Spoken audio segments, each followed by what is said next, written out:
Welcome back दोस्तों। आज मैं आपके सामने रिसेंटली मलयालम लैंग्वेज में रिलीज हुई एक क्राइम थ्रिलर मूवी को लेकर आया हूँ, जिसका नाम है गरुडन। मूवी में काफी सारे बड़े बड़े एक्टर्स हैं। मूवी के बारे में बात करें तो मूवी तो मुझे बहुत ही अच्छी लगी। स्टार्टिंग से लेते हुए एंडिंग तक मूवी एंगेजिंग चलने लगती है। सच में एक पॉइंट पर ऑडियंस को कंफ्यूज करके रख देती है। समझ में नहीं आता क्या सच है क्या झूठ। और रिक्वेस्ट हो वीडियो को पूरा देखना जरूर। तो चलिए फटाफट से वीडियो को स्टार्ट कर लेते हैं। उससे पहले लुटा दो प्यार, फॉलो इंस्टाग्राम। मूवी की शुरुआत में ही सलाम नाम के एक बंदे को दिखाया जाता है, जो अपने दोस्तों के साथ मिलकर हल्के से दारू पीने लगता है। तभी सलाम को इस बात के बारे में शक होने लगता है, क्या ये बिल्डिंग के पास पावर सप्लाई ऑफ किया है या ऑन। उसी चीज को चेक करने के लिए सलाम अपने दोस्तों के साथ मिलकर उस बिल्डिंग पर जाने लगता है कार में। दूसरे सीन में तेरिसा नाम की एक लड़की को दिखाया जाता है, जो फिलहाल अपनी डांस प्रैक्टिस करके अपने घर वापस जाने लगती है। इस तरह से तेरिसा अकेले ही जब अपने घर जा रही होती है, तभी कोई अनजान बंदा तेरिसा पर अटैक करने लगता है। शायद तेरिसा को बेहोश करके कहीं पर ले जाने लगता है। दूसरे सीन में सलाम और उसके दोस्त कंस्ट्रक्शन बिल्डिंग के पास आकर पावर सप्लाई को चेक करने लगते हैं। तभी इन लोगों को उसी बिल्डिंग के पास एक लड़की की चीखने चिल्लाने की आवाज सुनाई देती है। जब सलाम और उसके दोस्त वहां पर जाते हैं तो कोई अनजान बंदा तेरिसा के साथ बलात्कार कर रहा होता है। वो बंदा सलाम उसके दोस्तों को देखकर फटाफट से वहां से भाग निकलता है। पहले से ही बेचारी तेरिसा बहुत जख्मी हो चुकी होती है। सलाम और उसके दोस्त तेरिसा को हॉस्पिटल पहुंचाने लगते हैं। दूसरे सीन में निशांत नाम के एक प्रोफेसर को दिखाया जाता है, जो तेरिसा के कॉलेज में ही पढ़ाता रहता है। निशांत और कुछ प्रोफेसर्स किसी जगह पर बैठकर दारू शारू पीते रहते हैं, गाने वाने गाते हुए थोड़ा बहुत एंजॉय करने लगते हैं। तभी इन लोगों को तेरिसा के बलात्कार के बारे में न्यूज मिलती है। ये सुनने के बाद सारे लोग शॉक में रह जाते हैं। हॉस्पिटल जाने पर यह बात पता चलती है कि तेरिसा बहुत जख्मी होने की वजह से कोमा में जा चुकी है। उसके बाद तेरिसा का केस माधव नाम के एक डीएसपी को सौंपा जाता है। सो माधव सलाम को बुलाकर पूछताछ करने लगता है। सलाम कहने लगता है कि सर वो बिल्डिंग एक्चुअली कंस्ट्रक्शन पर है। ठीक 7 बजे काम करने वाले बंदे सारे लोग अपने अपने घर वापस चले जाते हैं। 9 बजे के बाद ही वहाँ पर वॉचमैन रहता है। 7 बजे से लेते हुए 9 बजे तक वहाँ पर कोई भी मौजूद नहीं होता। बारिश होने की वजह से मैं इस बात को भूल गया था, क्या मैंने उस बिल्डिंग का पावर ऑफ किया था। इसी को चेक करने के लिए मैं अपने दोस्त उस बिल्डिंग के पास गए। बिजली कड़कने की वजह से उसी रोशनी में मैंने उस बलात्कारी का चेहरा देखा। अगर मैं दोबारा उसका चेहरा देखूंगा तो मैं पहचान लूंगा सर। उस वक्त मैंने सिर्फ थोड़ी ही दारू पी थी, लेकिन फिर भी सर मैं उसका चेहरा पहचान सकता हूँ। पुलिस वाले सलाम से कहने लगते हैं कि तुमने दारू पी रखी थी, ये बात मीडिया के सामने मत बोलो। उसके बाद माधव क्राइम स्पॉट पर जाकर वहाँ की इंस्पेक्शन करने लगता है। इंस्पेक्टर से कहने लगता है कि ये पक्का प्लानिंग के साथ किया गया था। बलात्कारी को इस बिल्डिंग के बारे में पता था कि 7 बजे से लेते हुए 9 बजे तक यहाँ पर कोई भी नहीं रहता। इसी दरमियान में उसने ये हरकत की। उसके बाद माधव तेरिसा के रिलेटेड जो लोग हैं उनसे पूछताछ करने लगता है, और उसी तरह सलाम ने जिस बंदे का चेहरा देखा उसका स्केच बनवाने लगता है। लेकिन हर एक एंगल से इंक्वायरी करने पर भी माधव को एक भी क्लू नहीं मिलता। एक साइड स्टूडेंट्स की तरफ से, दूसरी साइड पॉलिटिशियंस की तरफ से माधव पर बहुत प्रेशर होने लगता है। देखते ही देखते 7 महीने गुजर जाते हैं। केस सॉल्व ना होने की वजह से सीएम पुलिस वालों से कहने लगता है कि 1 हफ्ते बाद ये केस सीबीआई के हाथों में जाने वाला है। उसके बाद माधव अपनी टीम को इकट्ठा करके कहने लगता है कि हम लोगों ने हर एक एंगल से इन्वेस्टिगेशन की। Last but not least final एक कोशिश करेंगे हम लोग। कुछ लोग अपने पूर्वजों के बारे में जानने की इच्छा रखते हैं, मतलब क्या उनके पूर्वज आर्यन थे या अफ्रीकन थे या कुछ और। इसीलिए ऐसे लोग अपने डीएनए सैंपल्स को डोनेट करते रहते हैं। ऐसे डीएनए सैंपल्स को कलेक्ट करने वाली एजेंसीज काफी सारी है। अगर हम इन सारे एजेंसीज के पास जाकर उन डीएनए सैंपल्स को इकट्ठा करके तेरिसा के अंदर जो सीमन पाया गया उससे मैच करे तो शायद कुछ क्लू मिल सकता है। इस तरह से कुछ डीएनए सैंपल से उस सीमन से मैच करवाने पर एक बंदे का डीएनए सैंपल्स थोड़ा सा मैच होने लगता है। उस बंदे का नाम राजन होता है, जो हैदराबाद में रहता है। तो माधव फटाफट से राजन के पास जाकर इसके बारे में इंक्वायरी करने लगता है। राजन यही कहने लगता है कि जिस दिन क्राइम हुआ था उस दिन वो केरला को ही नहीं गया। माधव कहने लगता है कि सीमन में जो डीएनए पाया गया वो डीएनए तुम्हारे डीएनए से थोड़ा सा मैच होता है। क्या केरला में तुम्हारा कोई रिलेटिव है? राजन कहने लगता है हाँ, मेरा कजिन केरला में ही रहता है, लेकिन बहुत सालों से उसके और मेरे बीच बातें नहीं हुई। इस तरह से राजन अपने कजिन के डिटेल्स माधव को देने लगता है। शॉकिंग बात यह है कि राजन का कजिन और कोई नहीं, प्रोफेसर निशांत होता है।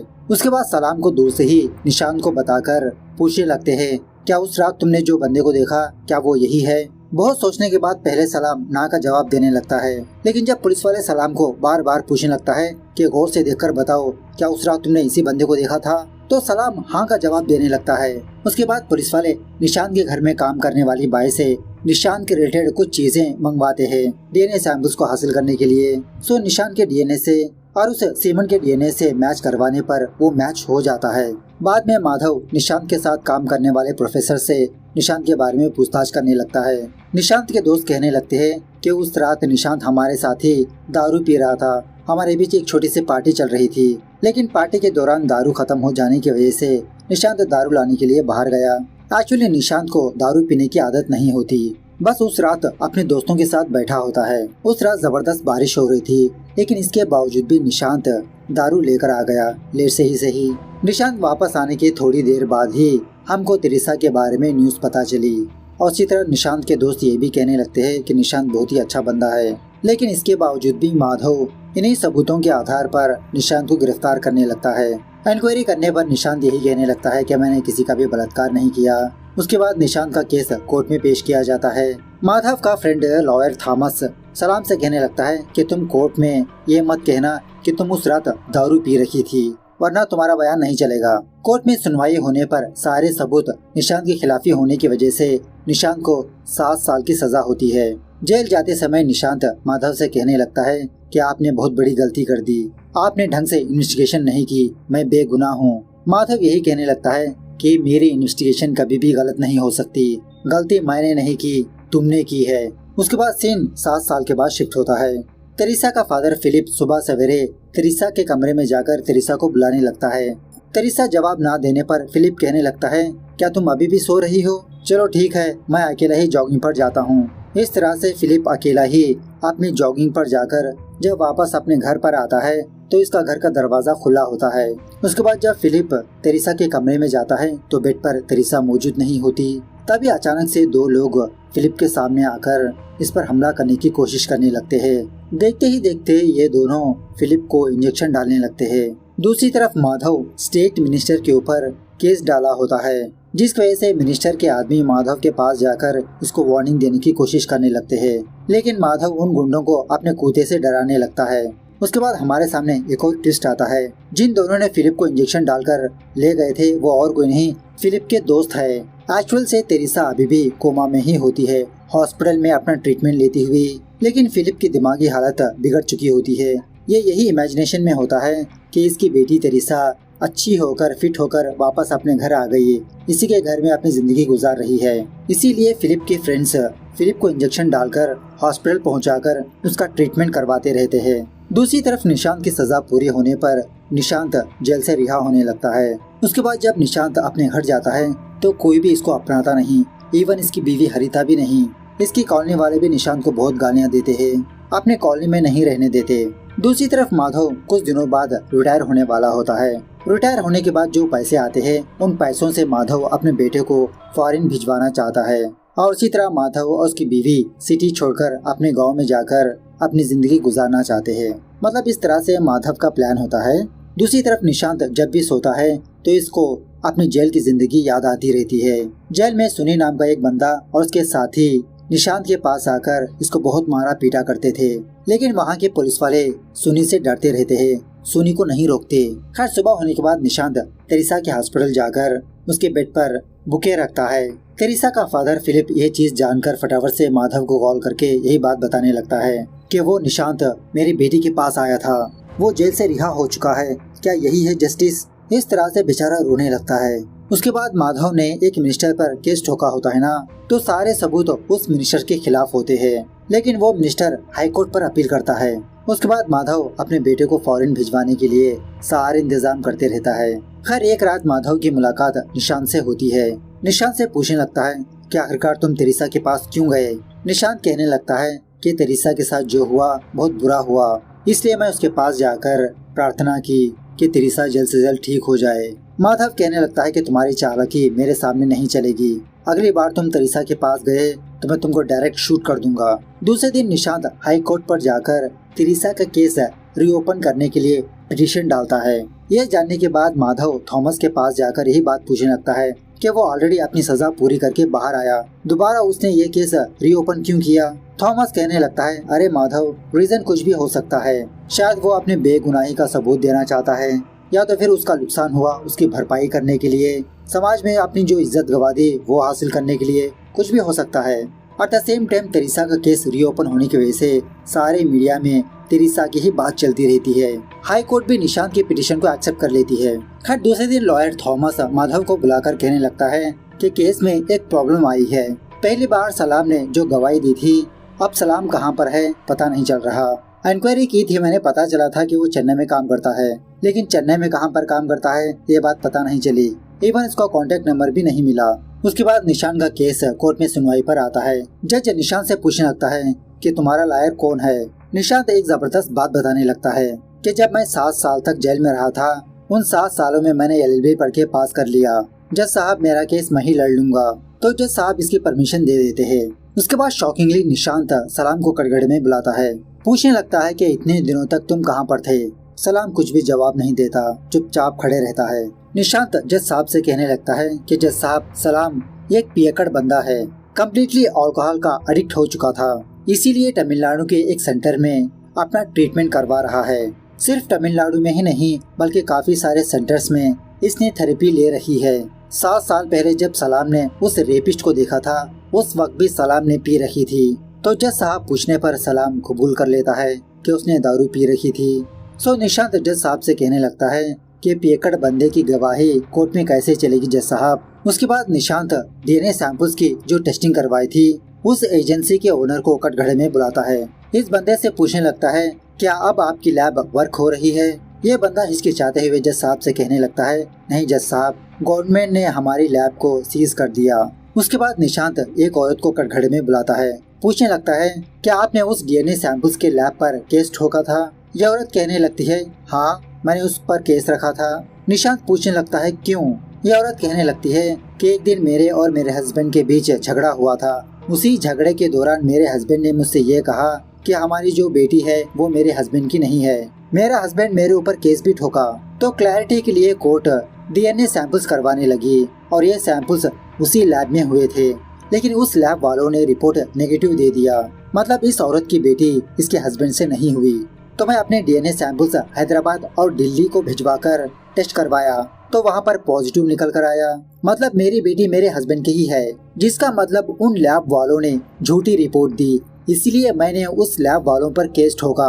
उसके बाद निशांत जॉन नाम के एक बंदे को कटघरे में बुलाता है। उस लैब के बारे में पूछने पर जॉन भी कुछ बातें बताने लगता है। कहने लगता है कि मैंने अपनी जमीन एक बंदे को बेचा, लेकिन वो बंदा झूठे सबूतों को भी पेश करने लगा कि मैंने अपनी जमीन दूसरे बंदे को भी बेचा, इसलिए मैंने उस बंदे के ऊपर कोर्ट में केस डाला। तो कोर्ट मेरे सिग्नेचर टेस्ट के लिए उस लैब पर भेजा, तो वो लैब वाले मेरे ही सिग्नेचर को झूठा बताने लगे। जब मैंने अपने सिग्नेचर मतलब अपने प्रॉपर्टी के पेपर्स दूसरे लैब में टेस्ट करवाया तो उन्होंने तो सही से रिपोर्ट दिया।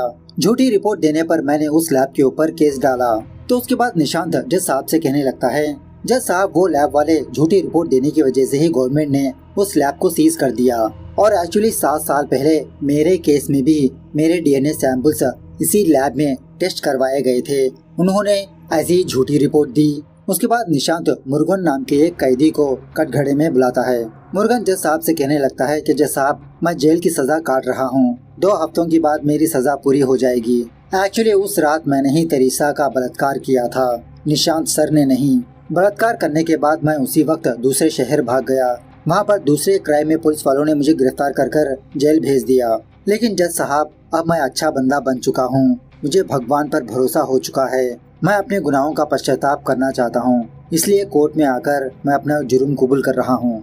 इस तरह से निशांत काफी सारे सबूत कोर्ट के सामने पेश करता है। जज साहब से कहने लगता है कि झूठे सबूतों की वजह से ही मैं 7 साल की सजा भुगत कर आया हूँ। झूठे एलिगेशंस की वजह से मैं अपनी बीवी, बच्चा, सोसाइटी में इज्जत, मेरा वक्त सब कुछ दूर हो गए। जज साहब, मुझे इन सारी चीजों की भरपाई चाहिए। तो जज साहब ये ऐलान कर देते हैं कि निशांत बेगुनाह है और भरपाई के तौर पर माधव 70 लाख रुपए निशांत को पे करना होगा, क्योंकि माधव की झूठी इन्वेस्टिगेशन की वजह से ही निशांत की जिंदगी बर्बाद हो गई। उसके बाद मीडिया में माधव के बारे में अनाप शनाप बकने लगते हैं। पब्लिक भी माधव को बहुत गालियां देने लगते हैं। Eight the same time Nishant जो चीजें खो दी वो सारी चीजें इसे मिलने लगती है, इसकी बीवी, बच्ची, इज्जत, सब कुछ। यही मौके का फायदा उठाकर मिनिस्टर भी मीडिया के सामने आकर अपना बयान देने लगता है कि अब तो पब्लिक जान चुकी है ना सच क्या है। यह माधव मेरे ऊपर भी झूठा इल्जाम लगाया। उसी तरह वो मिनिस्टर अपने आदमियों को बोलकर माधव के घर के ऊपर पत्थर फेंकवाने लगता है और उसी तरह सड़क पर माधव से जानबूझकर झगड़ा करने लगते हैं। जब माधव उन लोगों को मार पीट रहा होता है तो कोई बंदा इस वीडियो को रिकॉर्ड करके सोशल मीडिया में वायरल कर देता है। माधव का सुपीरियर माधव को बुलाकर कहने लगता है, तुम सड़क पर झगड़ा करके डिपार्टमेंट की इज्जत मत उछालो। तुम अपने रिटायरमेंट के पैसे अपना घर बेचकर निशांत को पे करना होगा। क्या तुम इस चीज को भूल गए? तुम्हारे पास सिर्फ 2 हफ्तों का ही टाइम है।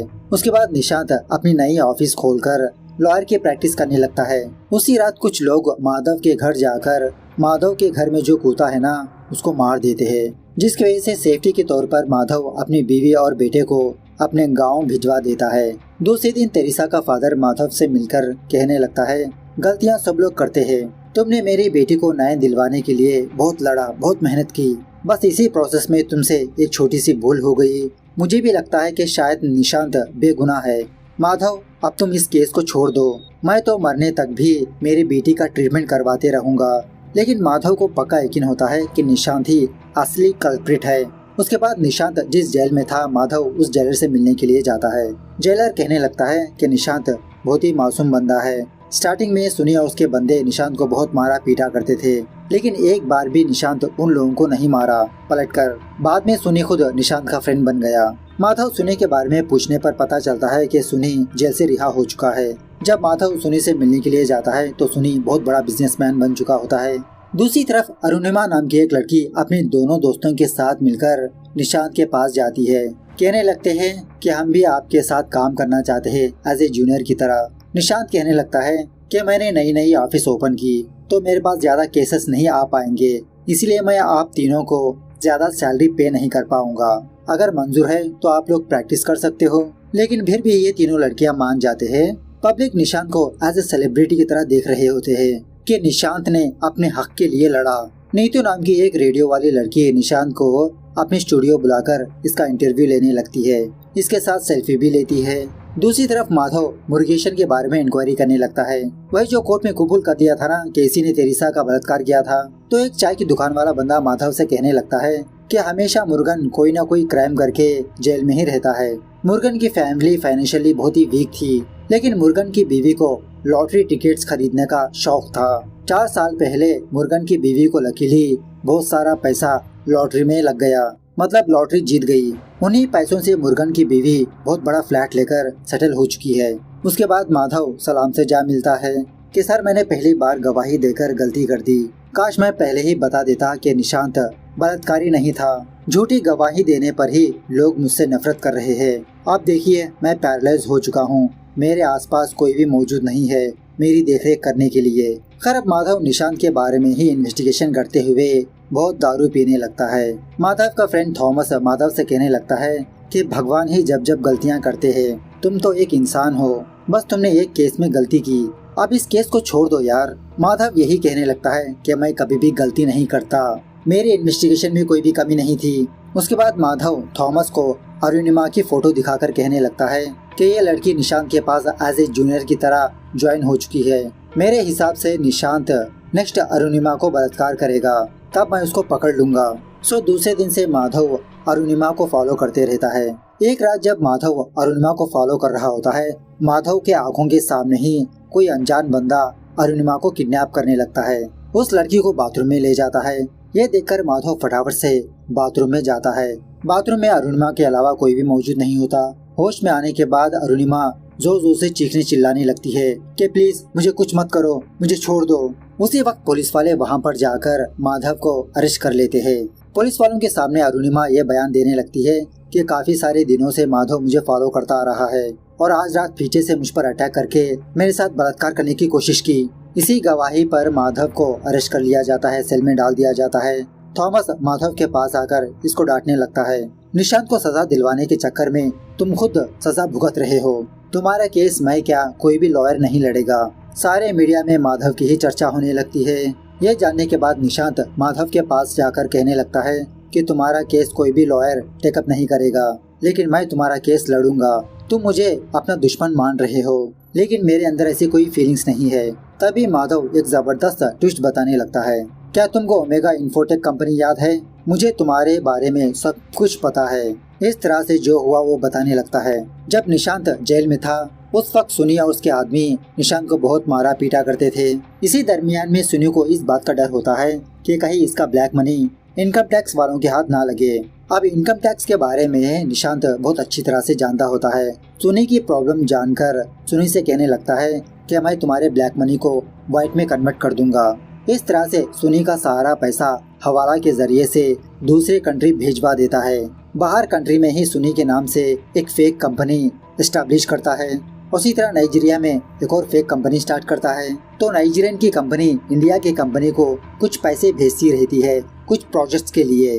तो इसी के रिलेटेड काफी सारे डॉक्यूमेंट्स को तैयार करवाता है निशांत। इस तरह से सुनी का सारा ब्लैक मनी व्हाइट में कन्वर्ट कर देता है। अब बदले में सुनी अपना नेटवर्क का इस्तेमाल करके वो जो लैब थी ना, उस लैब में झूठी रिपोर्ट बनवाने लगा। मतलब वो लैब तो सही ही थी, लेकिन जानबूझकर रिपोर्ट्स को बदल दिया गया। उसके बाद मुर्गन नाम के एक क्रिमिनल को बहुत सारा पैसा देकर ये कबूल करने के लिए कहा कि तेरिसा को इसी ने बलात्कार किया। सो माधव निशांत से कहने लगता है कि मैं तुम्हारे बैकग्राउंड के बारे में भी जान चुका हूँ। तुम एक बहुत बड़े साइको हो। तुम सिर्फ तेरिसा को नहीं बल्कि काफी सारी लड़कियों का बलात्कार किया, बहुत ही बेरहमी से मार दिया उन लड़कियों को। तो निशांत बहुत ही अजीब की स्माइल करते हुए अपना जुर्म कबूल करने लगता है। हाँ, तुमने सही कहा, मैंने काफी सारी लड़कियों का बलात्कार करके मार दिया और आशा नाम की एक लड़की को तो बार बार बलात्कार किया। वो मरने के बाद भी उसका बलात्कार किया। उस टाइम जो मुझे मजा मिला ना, वो तुम नहीं जानते। It feels heaven. मैं तुम्हारे प्लान को ऑलरेडी जान चुका हूँ कि तुम अरुणिमा की मदद से मुझे पकड़ना चाहते हो, लेकिन तुम तो अपने गड्ढे में खुद गिर गए। सिर्फ यही नहीं, रेडियो जाकी वाली नीतू है ना, उसको भी मैंने किडनैप किया। तुम्हारी गाड़ी की डिक्की में है वो। जब तुम इस केस से बाहर आओगे तब तक मैं उस लड़की का बलात्कार करके उसे भी मार दूंगा। वो केस भी तुम्हारे गले पड़ जाएगा। उसके बाद जब निशांत नीतू के पास जाता है तो शॉकिंग बात यह है कि नीतू के प्लेस में इसकी खुद की बीवी हरिता होती है। तो उसी वक्त माधव और उसकी टीम वहाँ पर पहुँच जाते हैं। शॉकिंग बात यह है कि निशांत जेल से बाहर आने के बाद माधव की टीम 24/7 निशांत को ही फॉलो करने लगे थे। जब निशांत नीतू को किडनैप किया था उस वक्त माधव की टीम ने उस लड़की को बाहर निकालकर उसकी प्लेस में इसकी बीवी को ही रख दिया। इस तरह से माधव निशांत को रेड हैंडेड पकड़ लेता है। निशांत का केस कोर्ट में आने पर इसको सजा मिलती है। जेल जाते वक्त माधव निशांत से कहने लगता है कि जब तुम जेल में रहोगे तभी भी मैं गरुड़ा की तरह तुम पर नजर रखूंगा। दूसरी तरफ हॉस्पिटल में तेरिसा का फादर तेरिसा के मुंह से ऑक्सीजन हटा देता है। मतलब शायद तेरिसा को मार देता है, विमुक्त कर देता है। उसी रात माधव उस मिनिस्टर के पास जाकर अपने कूदे का बदला लेने लगता है। इस तरह से ये मूवी यहाँ पर दी एंड होती है। तो मूवी कैसे लगी कमेंट करके बताना जरूर। मिलते हैं अगली वीडियो में, तब तक take care, bye bye, see you soon.